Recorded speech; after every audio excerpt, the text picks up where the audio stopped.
the desert.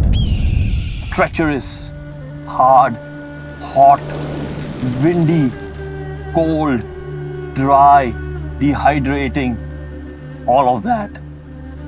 It can kill you. But we are living in a modern desert. And the only reason why we live over here is because things that were designed to conquer them, to make sure the desert listens to us and we can traverse along it. It makes us respect the desert even more. And the reason why we can do that is, one, because of camels, but we don't ride camels anymore, as you can see. We drive. And what am I driving? I'm driving something that put the UAE on wheels, the Land Cruiser. And this is just not any Land Cruiser. This is the brand new, old looking LC70. And boy, what a car! What a car!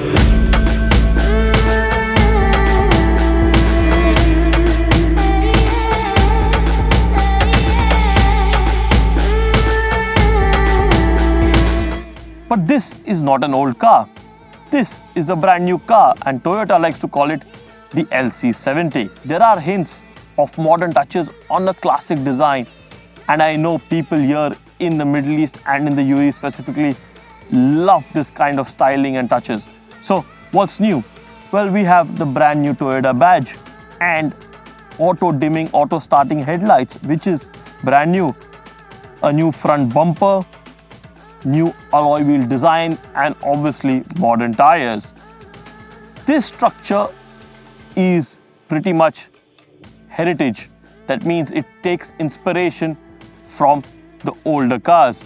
You have the traditional Toyota Land Cruiser badging, and this is what makes all the difference. You can even notice this bump over here where the bonnet is higher and then starts sloping downwards. Why was this done? Well, because they decided they want to put a V8, then they decided they didn't want to put a V8.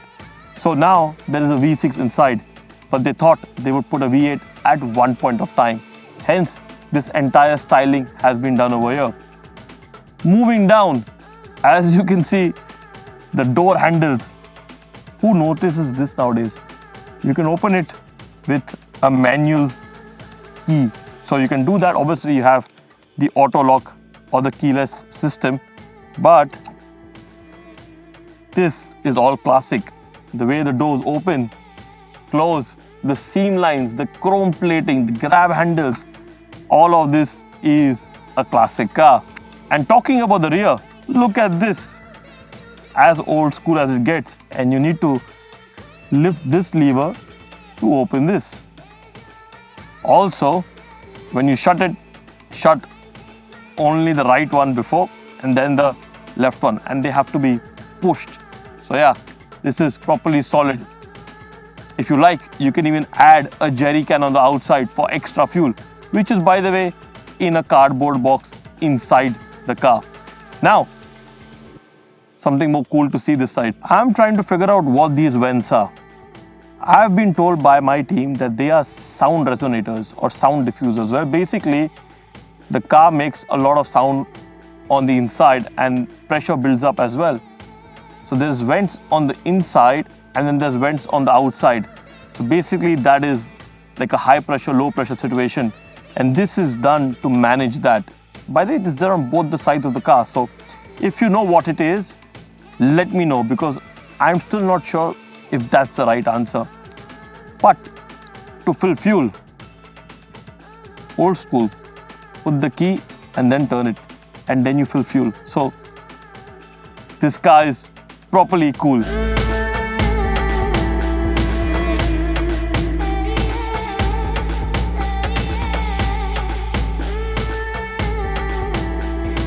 I mean, the car may look old, but it's brand new from the inside.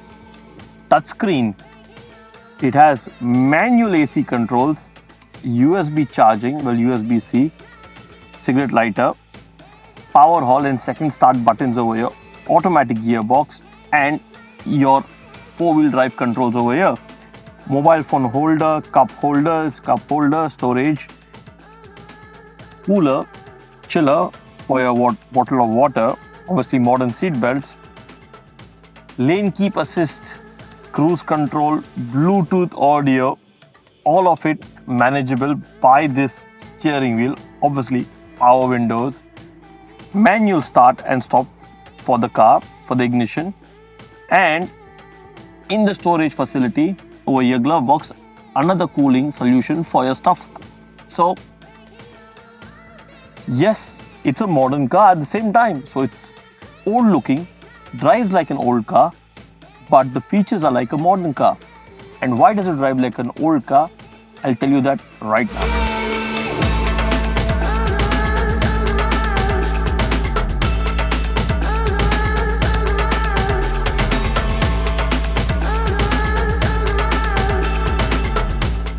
Right now, I'm going on a muddy, well, technically a sandy plain, doing 70 kilometers per hour with 0 Fs given, because this is how good this car is and how capable it is.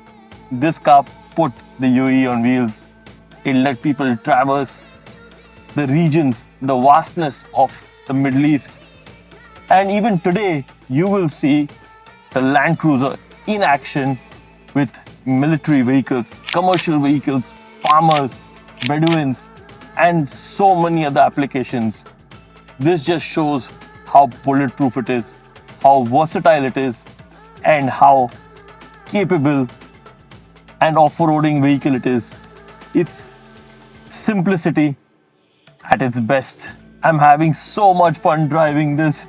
It has a 3.5 liter V6 producing 228 horsepower, but that's not important because it produces 500 Newton meters of torque and has the towing capacity of a bull.